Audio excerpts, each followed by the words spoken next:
Our battle was the first Battle of Bull Run. It was also called the First Manassas. It was fought on July 21, 1861.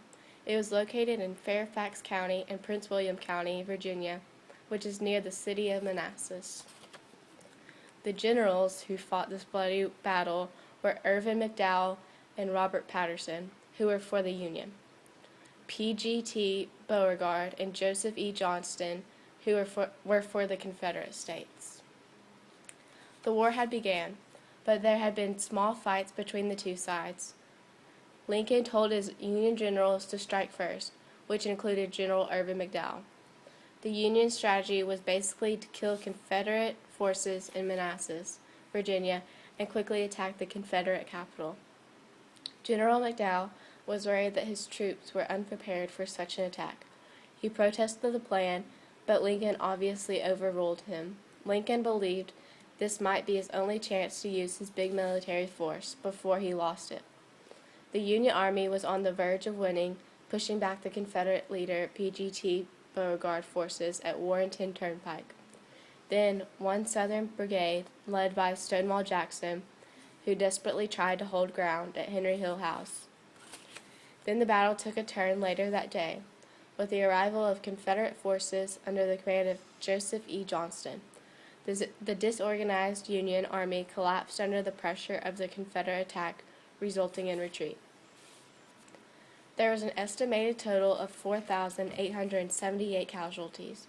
Out of 28,450 Union soldiers, 460 were killed, 1,124 were wounded, and 1,312 were missing or captured. Out of the 32,230 Confederate soldiers, 387 were killed, 1,582 were wounded, and 13 were missing or captured. It took the Union Army nearly 36 hours to get to Washington, D.C. without resting or eating. One soldier put it as, "This army that was supposed to crush the Confederates limped back into the Capitol more dead than alive." Lincoln saw the severity, and on July 22, 1861, a day after the battle, he signed a bill that called for the enlistment of 500,000 soldiers for the length of 3 years. He also removed Irvin McDowell from command and replaced him with George B. McClellan.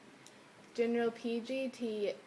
Beauregard was hailed as a hero and was promoted as full general by the Confederate President Jefferson Davis.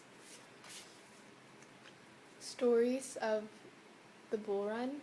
At 5:15 a.m., Richardson's brigade fired a few artillery rounds across Mitchell's Ford. Some hit General Brigade's headquarters in the Wilmer McLean house, where he was eating breakfast. It alerted him that the Union was attacking.